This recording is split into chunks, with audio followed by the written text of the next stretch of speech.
Bueno, vamos a continuar con el último tema, que sería melanoma. Dale.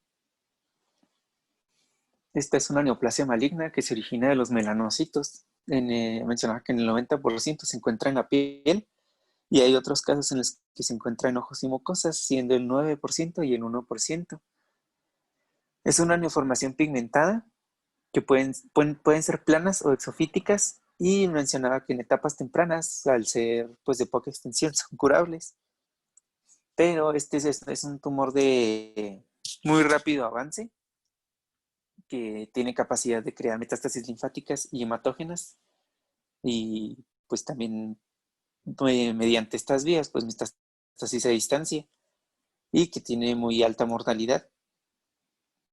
Dale. En la epidemiología nos mencionaba que principalmente se da en personas de piel clara, y ya nos mencionaba algunos países. Aquí en México nos mencionaba que representa un 14.1% de los tumores pues de la consulta de los tumores, y tiene el tercer lugar en cánceres de piel. Menciona que es más frecuente en mujeres con pues, rango de edad desde los 20 a los 60 años de edad, con una mayor incidencia en los 52 años. Nos menciona que en el hombre tiene más afección en el tronco, en las mujeres en las extremidades, y que en el caso de México puede haber afección de la boca desde el punto 1 hasta el 5. Dale.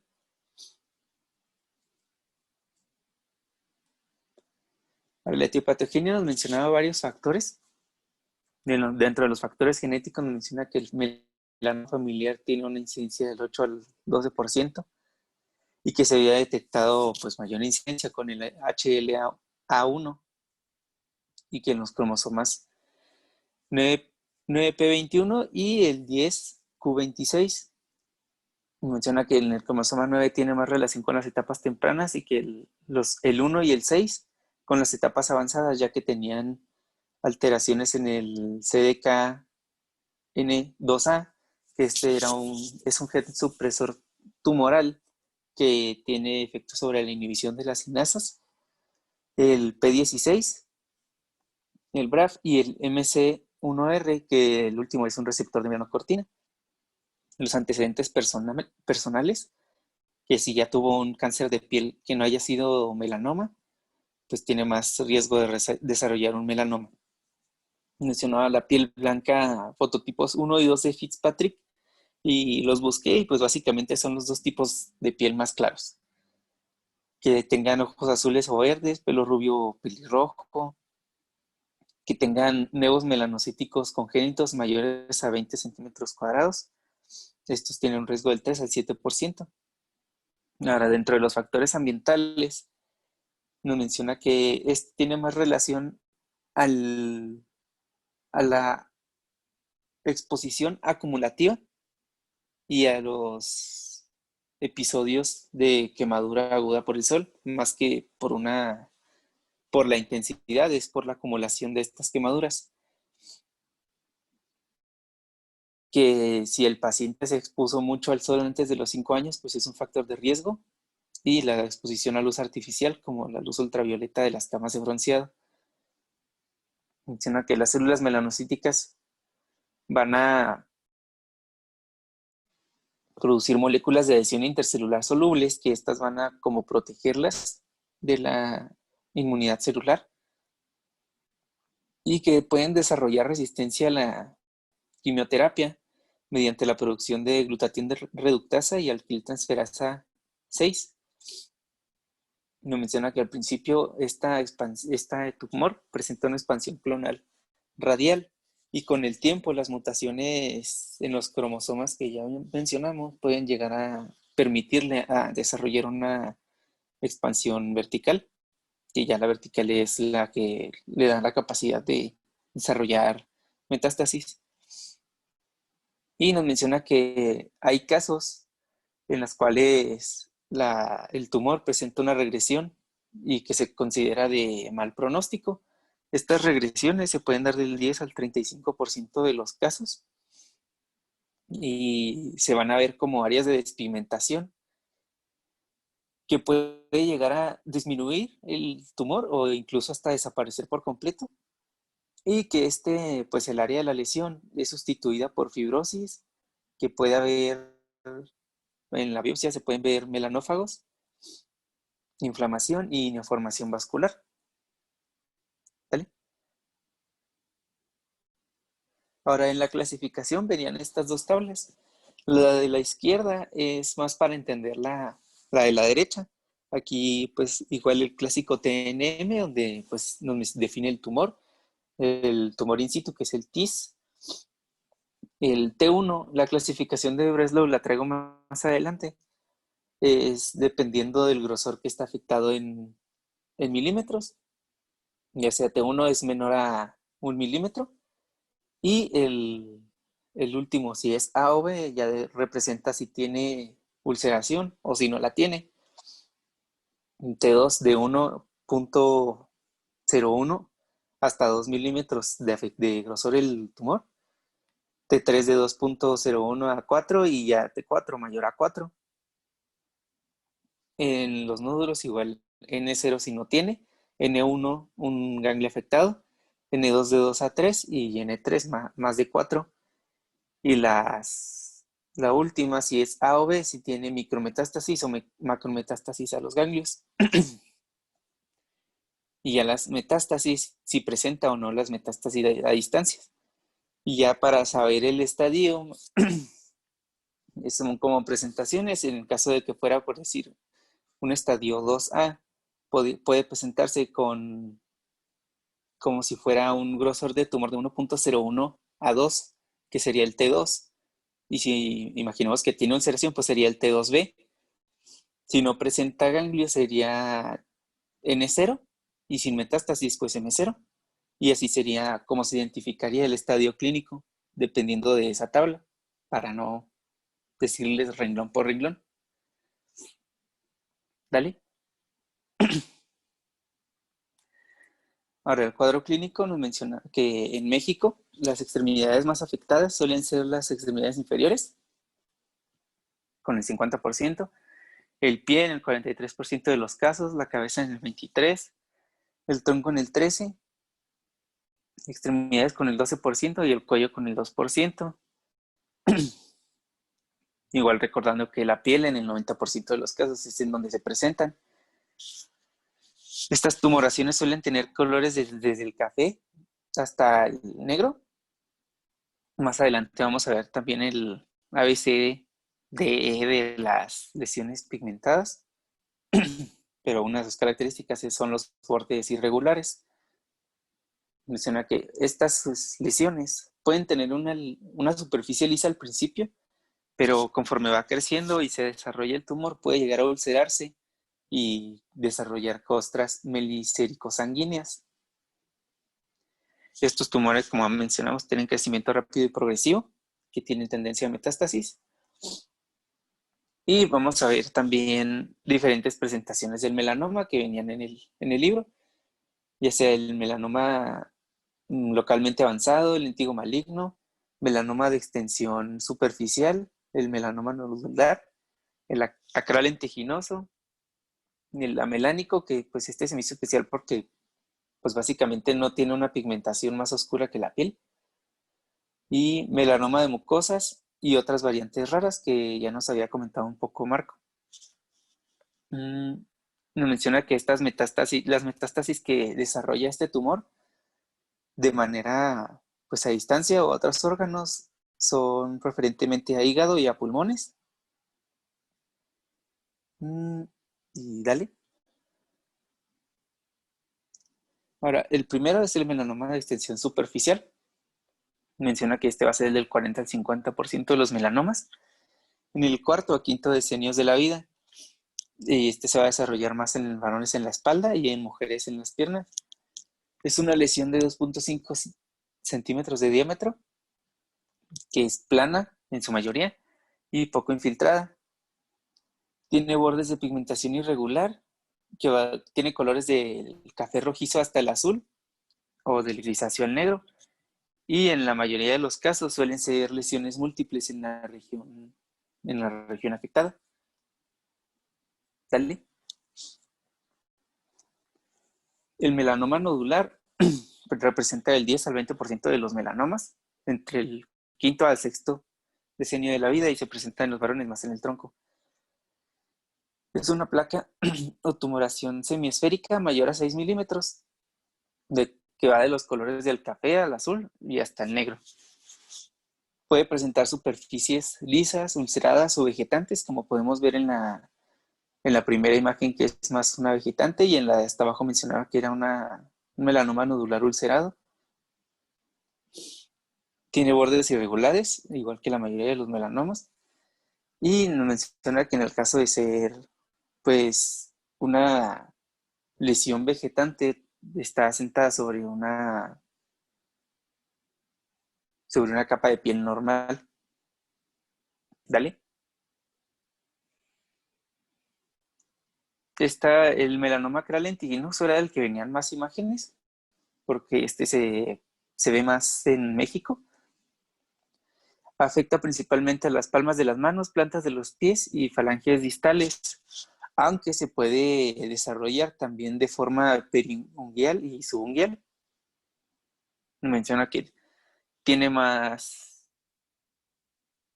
incidencia en personas de piel oscura, que son manchas pigmentadas irregulares de crecimiento radial. Y nos menciona que en el caso del desarrollo periunguial y subunguial, tiene una mayor incidencia en lo que es el dedo gordo y el pulgar. Y que en el caso de desarrollarse pues en las uñas o debajo de las uñas, va a causar paroniquia y distrofia unguial. Estas se van a ver como unas manchas pigmentadas anchas, que a lo que el libro llamaba también como melanoniquia estriada, o también la pigmentación del pliegue unguial, que aquí lo manejaba como signo de Hutchinson, que es la imagen esa donde va la flechita.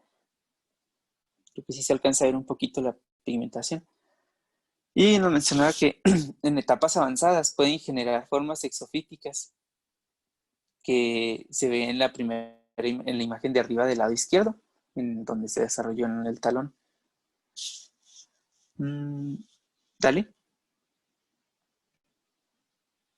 El melanoma amelánico nos mencionaba que este tiene más un color rosado y que es de muy mal pronóstico, que del 1 al 5% de los casos, el melanoma primario va a estar oculto y es muy frecuente que tenga metástasis ganglionarias cuando se detecta, y pues ya el libro traía la imagen de arriba, que ahí se puede ver el tumor, que tiene una pues, forma exofítica, que pues es color rosado.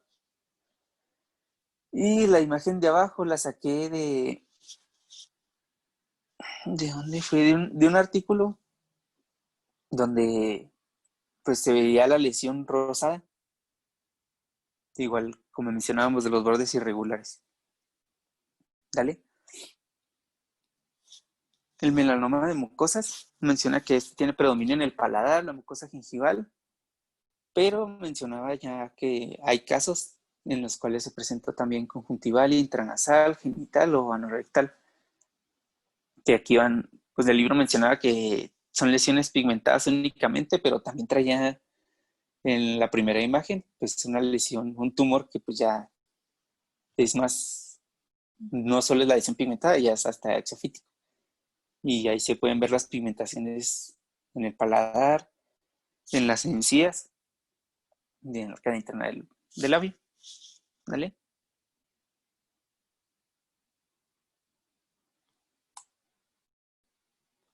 Ahora las mencionaba otras variantes raras, que son el melanoma desmoplásico y los melanomas nevoide y espizoide, que estos ya, pues básicamente nomás nos decían de que simulaban esos tipos de nevos. El melanoma desmodesplásico, que también lo decía como neutrópico, nos menciona que es más en ancianos varones.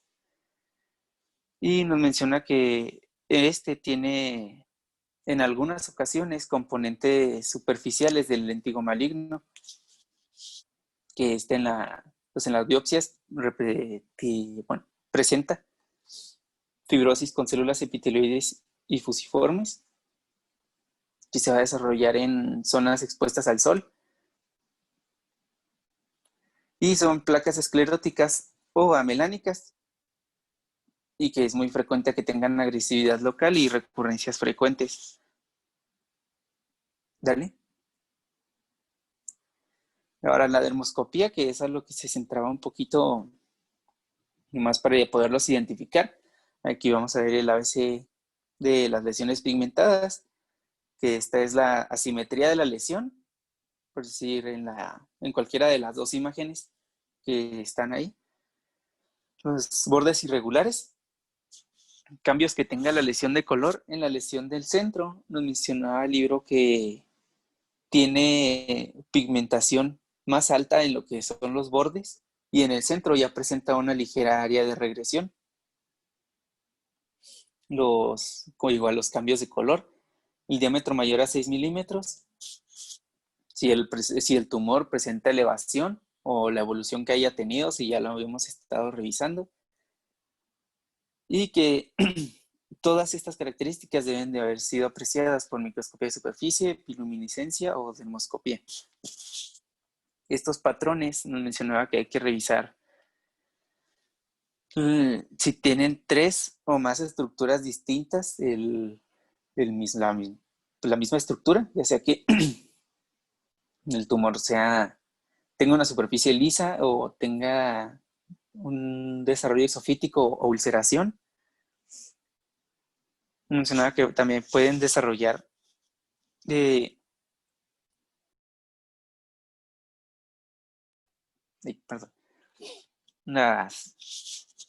mencionaba un retículo pigmentado atípico con orificios en malla y líneas hiperpigmentadas, que eso mencionaba que era la imagen del centro, pero pues no sé a qué se refería lo del retículo pigmentado atípico con orificios en malla. O sea, apenas veo unos hoyitos un poquito más claritos.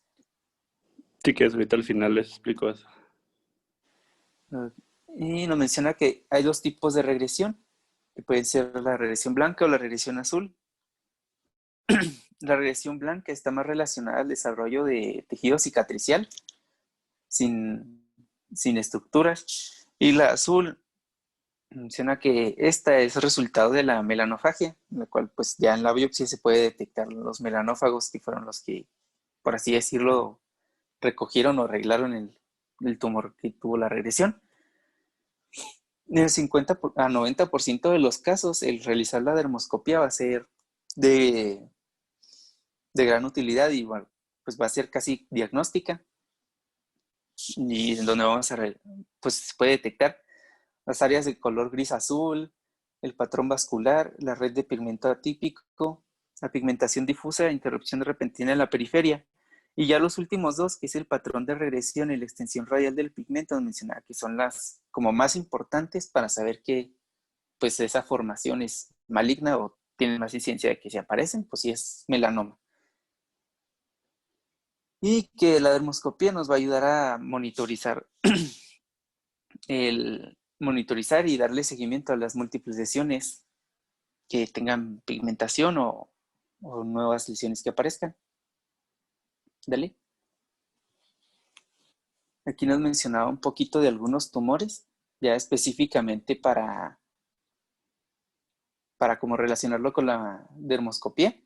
Mencionaba que en el acral lentiginoso desarrolla un patrón paralelo en cresta cuando es in situ, y cuando se vuelve invasor es más una pigmentación difusa.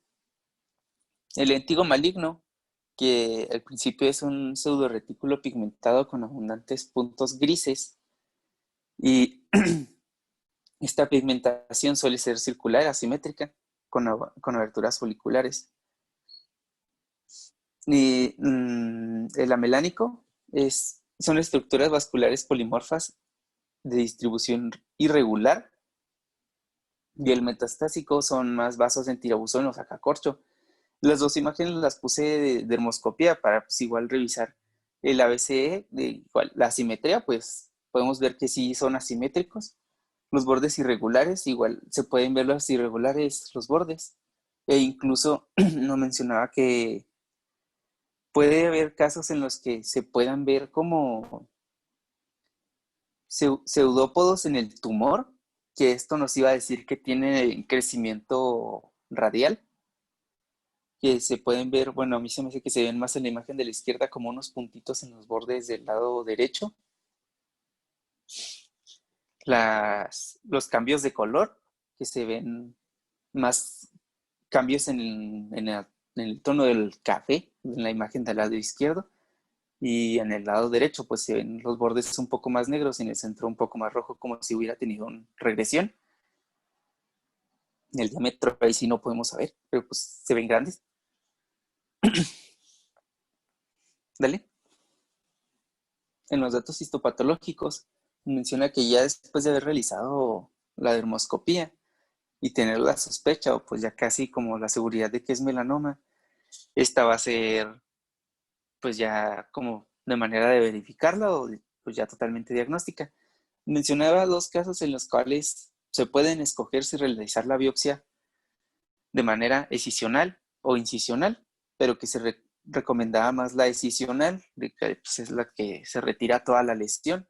En el caso de que la lesión ya fuera muy grande, pues ya la incisional, como así como que pues si no pudimos quitar todo, pues se perdía un pedacito para poder ver qué tipo de melanoma es. La, la biopsia puede mostrar melanocitos con mitosis anormales, puede haber melanina, aumento de la melanina en los macrófagos, diversos grados de inflamación en la dermis y algunos tumores muestran nidos de melanocitos, ya dependiendo de los otros, del tipo de subtumor, por así decirlo, como el lentigo maligno. Menciona que los melanocitos intraepidérmicos tienen muchas variaciones morfológicas entre ellos, son atípicos y multinucleados. Nos menciona que esta puede tener una hiperplasia subclínica de hasta 5 centímetros y presenta atrofia epidérmica con elastosis solar. En el melanoma de extensión superficial nos menciona que tiene una migración de los melanocitos de la capa basal a la epidermis y esta lo definía como una migración pagetoide. El melanoma nodular, que es de la unión dermoepidérmica, es el más agresivo porque al ser en esta unión le da una capacidad o una probabilidad mayor a otros tumores a tener crecimiento vertical. Y el melanoma acral lentiginoso presenta acantosis, hiperplasia melanocítica. Se puede ver junto con este melanoma maligno y este presenta un crecimiento horizontal que de no ser atendido desarrolla con más frecuencia el crecimiento vertical. Menciona que en los datos histopatológicos que se tienen que reportar, aparte de los que mencionamos en la izquierda, es pues obviamente el tipo histológico del melanoma, si presenta o no las atipias celulares, si hay ulceración. Mencionaba también el índice mitótico y necrosis, si hay invasión vascular o neural del tumor, y el índice microscópico de Breslow, que es el que va a determinar el pronóstico y tratamiento, que dale, creo que viene la siguiente. Ahora, el índice de Breslow nos menciona que es un poquito más útil porque nos va a decir qué tan afectada está la piel. Ya habíamos visto en la clasificación anterior. Menciona que el grupo 1, ya para no decirles otra vez los grosores afectados, el grupo 1 tiene una supervivencia a 5 años del 96%, el 2 del 87%, el 3 de 75%, el 4 de 66% y ya el grado 5 de 47% a 5 años. Menciona que cuando se toma la biopsia se debe intentar identificar algún ganglio centinela y que se lograba en el 95% de los casos. Y que de presentarlo tenía mal pronóstico. En la inmunohistoquímica nos mencionaba que se utilizaban anticuerpos HMB45, las proteínas S100 o la otra que era el Melan A. O sea que la clasificación de Clark aún se utilizaba, pero como ya es muy vieja, como que no la preferían tanto porque no les ayudaba a dar un pronóstico y un tratamiento como más adecuado, como el índice de Breslow. Dale. El pronóstico, y igual nos mencionaba que depende de las dos clasificaciones anteriores. Y nos mencionaba que la OMS los agrupaba en 3 grupos de riesgo. El riesgo bajo es menores a 1 milímetro de profundidad y que el 95% de estos tumores, o también los definía como melanomas delgados, están confinados al sitio primario. El riesgo intermedio va desde 1 milímetro hasta 4 y tienen riesgos de presentar metástasis ganglionar del 20-40% y a distancia del 20%. Y los de riesgo intermedio, que ya son los melanomas gruesos, más de 4 milímetros y presentan metástasis a distancia en más del 70% de los casos. Y pues igual el pronóstico va a depender si el tumor presenta ulceración, el grado de mitosis o el índice de mitosis reportado en la biopsia y la afección o no del ganglio centinela. Menciona que la afección a ganglio centinela puede estar en el 50% de los casos en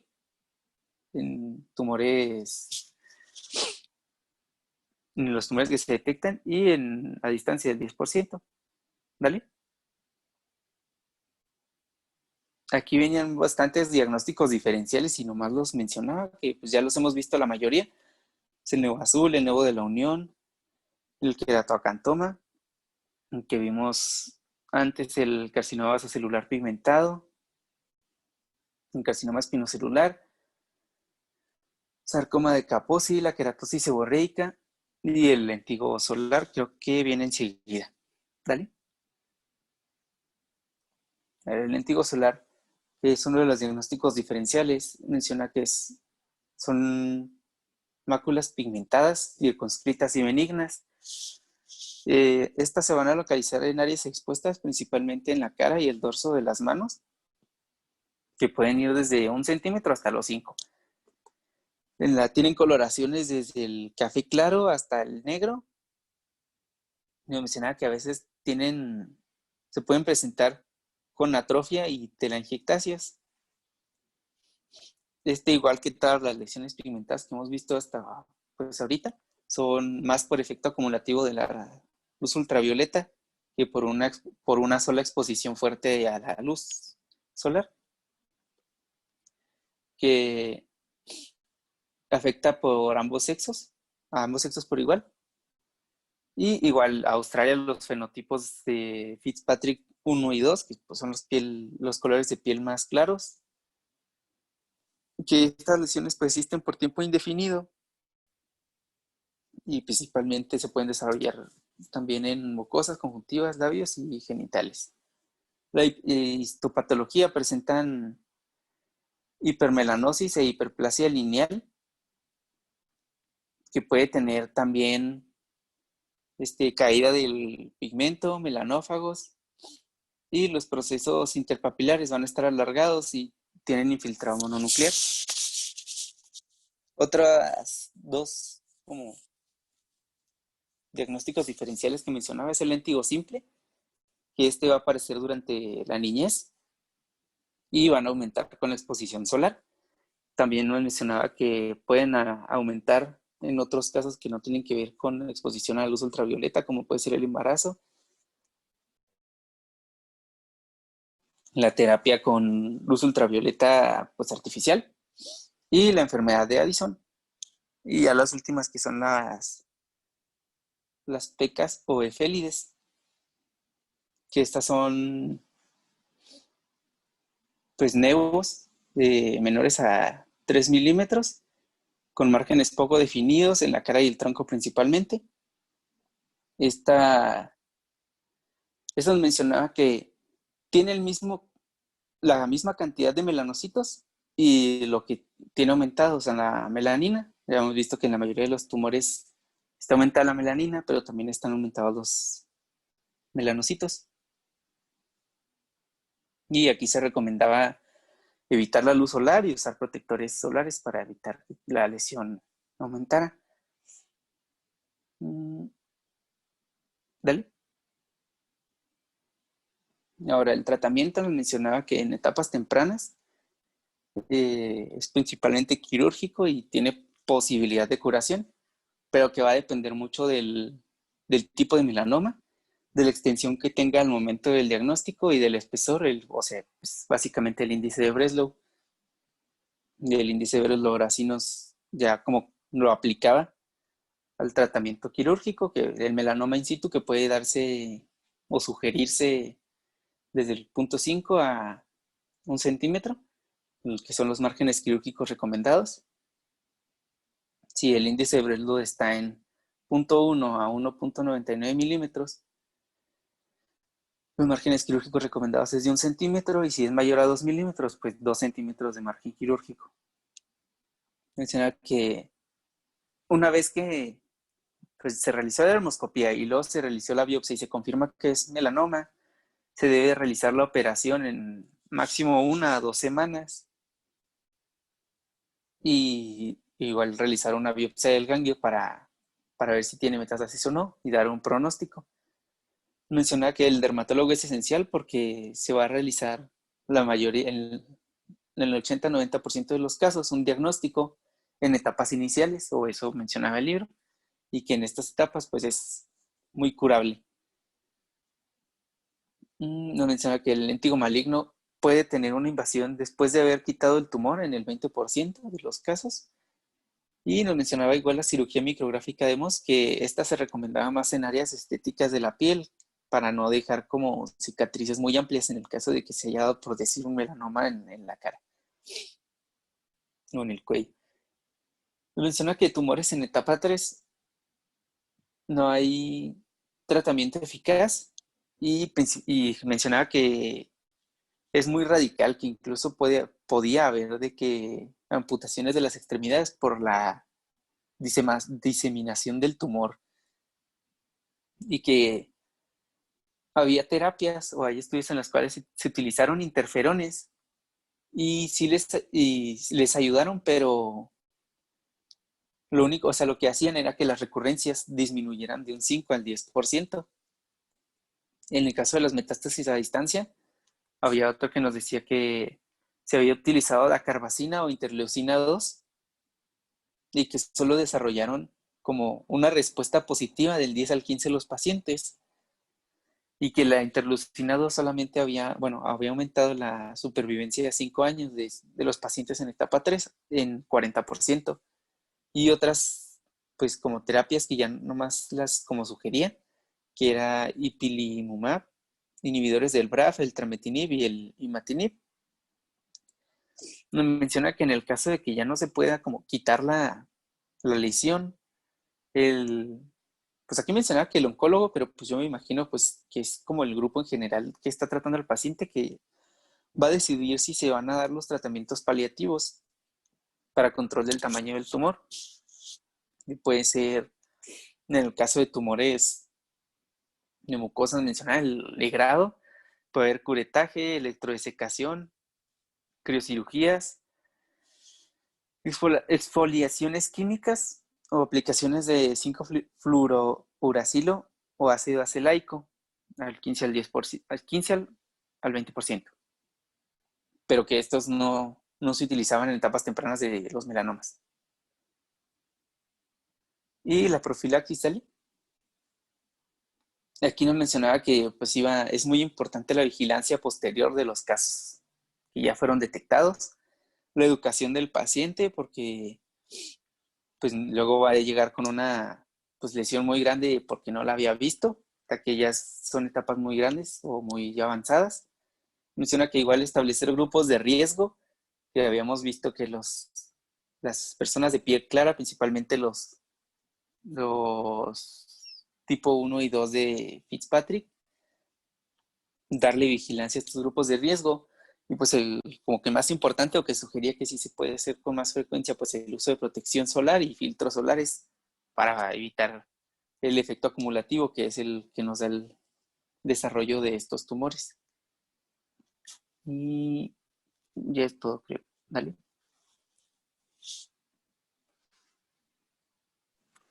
Muy bien. Estuvo muy completa la clase. Melanoma es, digamos que, quizás no el tipo de cáncer más común que vemos, pero son de los que causan la mayor mortalidad de los pacientes en dermatología. La incidencia pues varía un poquito, depende de la referencia, ¿no? En México es aproximadamente entre 2.2 y 2.7 casos por cada 100.000 habitantes y se habla de que en el mundo anualmente hay 55.000 muertes por ese tipo de cáncer. La incidencia, como les mencionaba, también en fototipos claros, 1 y 2, y en regiones del mundo cercanas al Ecuador, más donde tiene la mayor tasa de casos, ¿no? Por eso es que el país que tiene el mayor número de casos en el mundo, pues es Australia y Nueva Zelanda, ¿no? En ellos tienen una incidencia de 34, 35 casos al año por 100.000 habitantes. Y también pues está ahí más o menos elevado en Estados Unidos, que aunque baja un poco es hasta 13 o 14 casos por cada 100.000 habitantes. En cuanto al grupo de edad, pues también varía un poquito. Va a ser un poquito más frecuente en la tercera y cuarta década de la vida y tiene un segundo pico entre la sexta y séptima década de la vida. Y factores de riesgo, como tú lo mencionabas ahorita, pues la exposición a radiación ultravioleta, ya sea de manera ocupacional, quemaduras de sol, camas de bronceado y la presencia de múltiples nevos o síndrome de nevo displásico, historia familiar de melanoma y pues el fototipo, ¿no? Que va a ser quizás lo más importante. Hay factores ahí genéticos que se han estudiado, aunque realmente no se conocen del todo. Al final de cuentas, los melanocitos están derivados de la cresta neural, entonces se van a encontrar en muchas partes del cuerpo, que son folículos pilosos, superficies mucosas, meninges, la coroides del ojo. Entonces, todos esos lugares van a ser susceptibles a presentar melanoma. Aquí se habla de que genéticamente hay dos vías por las cuales el melanoma se puede producir. Una es porque la hormona estimulante de los melanocitos se va a unir a un receptor que es el MC1R. Entonces, después de que hay una estimulación por radiación, el queratinocito, que es el que va a producir esta hormona, es la que va a estimular al melanocito a que se transforme hacia una célula maligna. Y la otra, pues es una transformación directa que le llaman. Y la otra es una transformación a través de estimulación de esta misma hormona hacia los nevos. Entonces los nevos se van a hacer nevos atípicos y posteriormente se van a hacer melanoma. Entonces, ahí es donde participan pues, muchos genes, como mencioné ahorita, que es principalmente el TP53, NF1 y el PTEN principalmente. Y aquí la importancia en cuanto a patogénesis, que ya la vemos ahí sobre el tratamiento, es las mutaciones en el gen BRAF. El gen BRAF participa en la transformación de los melanocitos hacia nevos benignos. Entonces, 80% de los nevos benignos que se transforman a melanoma tienen mutación BRAF. Estos nevos, aunque permanecen, pues digamos, indolentes o sin cambios por muchos años, si tienen una exposición prolongada a radiación ultravioleta o tienen mutaciones genéticas, van a terminar desarrollándose hacia melanoma. Entonces, este gen BRAF es el que nos va a ayudar a la hora del tratamiento a tener como terapias más dirigidas hacia ese tipo de problemas. Pues los subtipos clínicos principalmente son 4, que va a ser el más común, que es el melanoma nodular. Después de ahí sigue el melanoma lentiginoso, luego sigue el melanoma de extensión superficial y luego el melanoma lentiginoso acral. ¿Qué tipo es más común? Pues depende del país, la verdad. Ahí, por ejemplo, en Estados Unidos el melanoma de extensión superficial es mucho más común. En México está entre el nodular y el lentiginoso acral, son los más comunes. Pues ahí varía un poquito. Otra cosa a tomar en cuenta dentro de los melanomas, aparte de estos factores de los que les mencionaba, son los nevomelanocíticos congénitos. Nevomelanocíticos congénitos pequeños y medianos tienen un riesgo igual a cualquier nevo a hacerse maligno, que se habla que es una tasa aproximada de un 2% a lo largo de la vida. Es realmente bajo. Pero un nevomelanocítico gigante, que es el que mide más de 20 centímetros, ahí la tasa se va hasta un 10 a un 15%. Entonces son los que tenemos que hacer un seguimiento adecuado. Y pues como es complicado quitar nevomelanocíticos congénitos gigantes, pues 20 centímetros es una cirugía bastante complicada. Ahí es mejor hacer un seguimiento. Y si hay áreas de sospecha, pues las empiezas a quitar. Enfermedad de Parkinson está relacionado con un aumento de riesgo de desarrollar melanoma. Entonces, en este tipo de pacientes hay que hacer un seguimiento pues, más estrecho.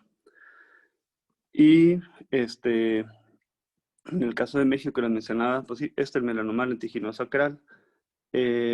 Aquí lo ideal es hacer un diagnóstico temprano, ¿no? Porque pues si ver estas imágenes, pues son como bastante típicas de melanoma. Ahí pues casi el chofer del camión les va a decir que es un cáncer, ¿no? Pues es muy sugestivo y desgraciadamente muchas veces llegan los pacientes así y es lo que queremos evitar precisamente, ¿no? Que venga el paciente con ese tipo de lesiones. Y es muy común que lleguen pacientes tanto de podólogos como médicos generales que han tratado lesiones periunquiales como si fueran onicomicosis o como si fueran paroniquias y pues resulta que son melanomas, ¿no? Entonces nosotros tenemos que detectarlos de manera temprana, evitar que cuando nos llegue un paciente con un tipo de lesión sugestiva, pues evitar que se desarrolle y que termine ese tipo de imágenes, ¿no? Que pues ahí ya realmente les aseguro que la mayoría de ellas, si no es que todos, quizás de la esquina de la derecha no, pero todos son ya de pérdida un Bradlow arriba de 2 centímetros. Entonces, pues ya realmente, de punto 2, pero entonces ya realmente, pues ya el manejo ya es complicado. Cambios periunguales sospechosos son los que veíamos en las primeras clases, ¿no? Las melanoniquias son longitudinales, pero tienen que tener un patrón de distribución. Pon la anterior si quieres. La anterior. Esa es la imagen de la esquina de la derecha.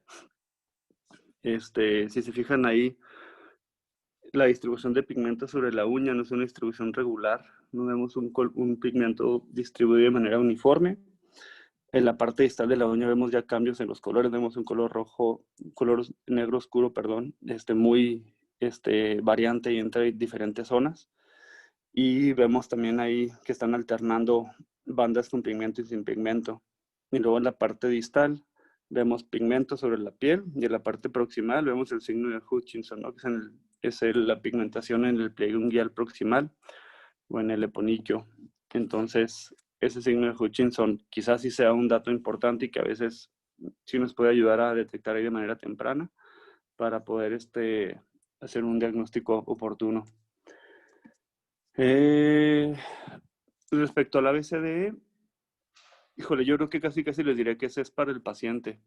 El ABCDE realmente para el médico va a ser no tan sugestivo. Enséñenselo a los pacientes mejor para que ellos sepan valorar y vean ahí cambios que los hagan ir a consulta. Pero si se pueden hacer diagnósticos de melanoma con el ABCDE, pues van a tener muchos fallos, tanto para bien como para mal, ¿no? Porque van a sobrediagnosticar o quizás infradiagnosticar. Mejor enseñan al paciente que pues vea lesiones asimétricas con bordes irregulares, cambios en el color. La lesión, digamos, que pueden tener 2 colores y es normal, más de 2 ya no es normal. Lesiones de más de 100 milímetros, la evolución y que cambio rápido de tamaño, cambio de color, sangró sin que el paciente lo lastimara. Esos son datos que tienen que hacer que el paciente vaya a consulta, no datos que ustedes tienen que buscar cuando revisen revisen nevos o cuando revisen lesiones sospechosas de melanoma. Y en cuanto al nevado melánico, la gran mayoría van a ser con pigmento, pero pues sí, algunos pueden carecer de él y esos son realmente un poco complicados de diagnosticar. El nevado melánico deben de hacer una biopsia cuando es una lesión nueva, sin pigmento, que sea de coloración blanquecina o rojiza, con bordes irregulares, o que el paciente notó que está creciendo de manera rápida. Ahí vale la pena biopsiarlo y valorar de qué se trata, ¿no? Y el melanoma nodular, pues es esta lesión de coloración negruzca, azulada, en forma de nódulo que crece rápidamente. Habitualmente tiende a ulcerarse y a desangrar, y lo más común es que lo encontremos en extremidades inferiores, principalmente en tronco, cabeza y cuello. Y el antiguo maligno, van a ver esta lesión, esta mácula asimétrica de coloración café negruzca, con variaciones en el color, que puede tener un área de induración o incluso áreas ahí con nódulos sobre ella. Esas son más comunes que aparezcan en cara. Y pues ya el melanoma acral, ¿no? Que pues como dice su nombre, va a estar en extremidades, palmas, plantas y aparato unguial. ¿Qué más? ¿Qué más? Para que no se me pase.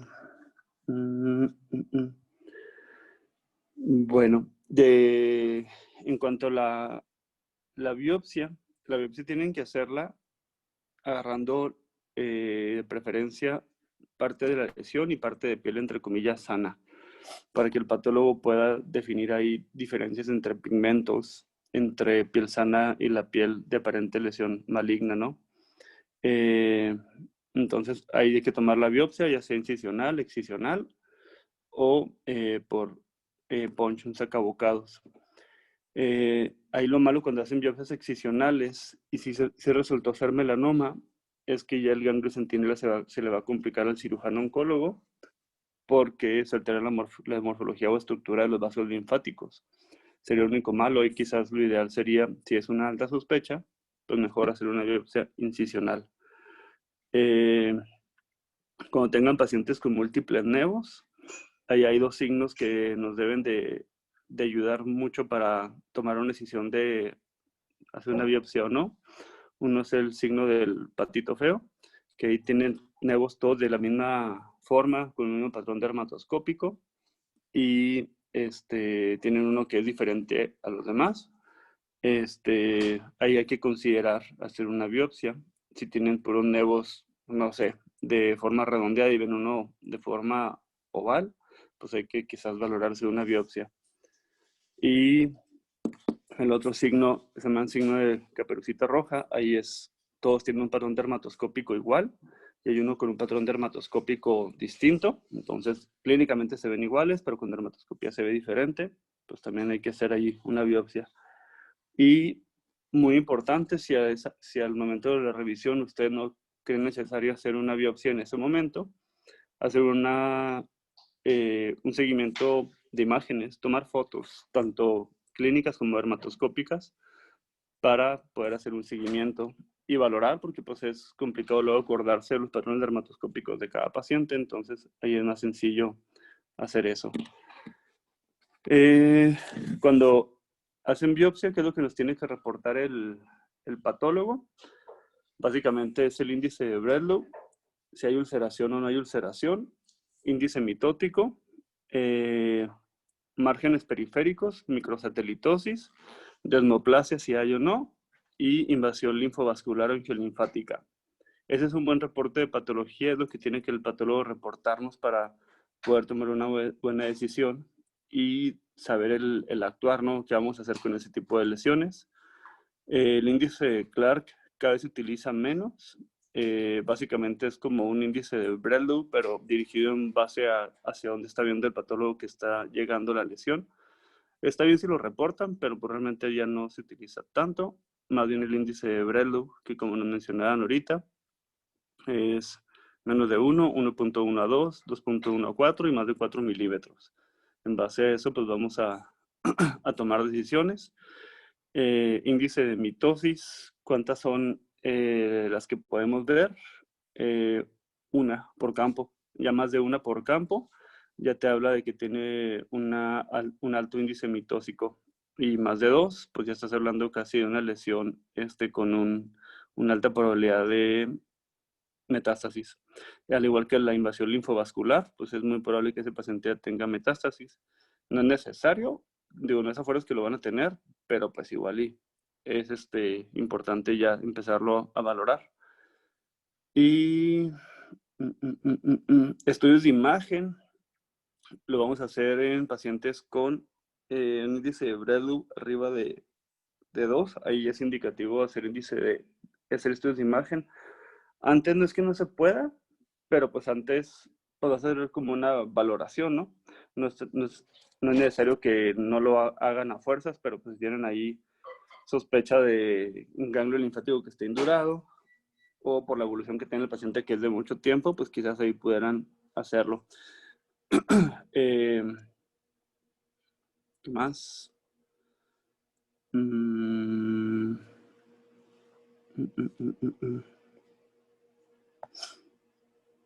Bueno, pues del tratamiento, ahí pues la importancia es tener el índice de Bredlow y los demás indicadores para saber cómo voy a actuar. Los márgenes, como nos pusiste ahorita, son correctos. Es poner 0.5 si es una lesión in situ, menos de 1 centímetro es 1 centímetro, de 1 a 2 centímetros, a 2 milímetros, perdón, es márgenes de 1 a 2 centímetros, y de 2 a 4 milímetros es márgenes de 2 centímetros. Más de 4 milímetros igual continúa dentro de 2 centímetros. Si se puede y se tiene acceso a cirugía de Mohs, pues ahí sería como lo más adecuado. Y en cuanto al tratamiento sistémico, ahí sí, pues hay un poquito de variante. Realmente melanoma es algo que las guías de la NCCN, que son como las que se actualizan más frecuentemente, cada 6 meses cambian. Y hay actualizaciones pues, bastante frecuentes. Ahí, como les mencionaba, si tienen confirmado diagnóstico de melanoma y hay una sospecha alta de malignidad, hay que hacer inmunistoquímica para ver si tienen la mutación BRAF, y si la tienen, pues ahí hay terapias que van a ser más efectivas para ese tipo de pacientes. Casi la mitad aproximadamente de los pacientes con melanoma tienen la mutación BRAF 600, que es la que hacen por inmunistoquímica, y si la tienen, ahí dabrafenib va a ser un tratamiento que va a ser de elección para ese tipo de pacientes. Otra metinib. Está aprobado también bemurafenib e ipilimumab. Ahí está indicado para pacientes que tienen melanoma irresecable. Y también se acaba de aprobar el atezolizumab, así como cometimib para pacientes con mutación de BRAF positivos. Y pues básicamente, realmente ahí es muy importante, como mencioné ahorita, también hacer el abordaje y el manejo con otros especialistas, ¿no? Para que el paciente tenga un mejor pronóstico, que pues, realmente fuera del melanoma in situ, realmente el pronóstico no es tan bueno en general, pero pues a veces tenemos pacientes con Bredlow altos o con lesiones que sospechamos altamente de malignidad y siguen saliendo negativos y pues les va bien, ¿no? Pero si no lo agarramos in situ, sí es complicado el manejo del paciente y el pronóstico también es relativamente malo. Muy bien. Entonces, el lunes nos vemos para el examen. Muy bien, doctor. A las 8 de la mañana. ¿No puede ser a las 9, doctor, o más tardecito? Pues es que empezó la consulta a las 10, entonces será medio complicado. ¿Por qué a las 8 que tienen o qué? No, nada más porque era muy temprano. Pero está bien. Están más despiertos. Sí. No duerman y así ya más llegan despiertos. Hombre, un 5. No, mejor a las 8, para que Sí. si se atrasan o algo, pues tengan ahí tiempo. Y pues nada más. ¿Y lo va a hacer por qué plataforma? ¿Para el de la WASH o va a usar otra, doctor? Déjame checo, a ver si puedo utilizar la otra, la de examen. Si no, pues la haría ya sea por la de la watch o por la de modo como la vez pasada. Ok, doctor. Como que ahí les aviso antes del examen. Doc, Muy bien. ¿y esto se puede en la tarde, tipo como las 6 de la tarde, 5 o así?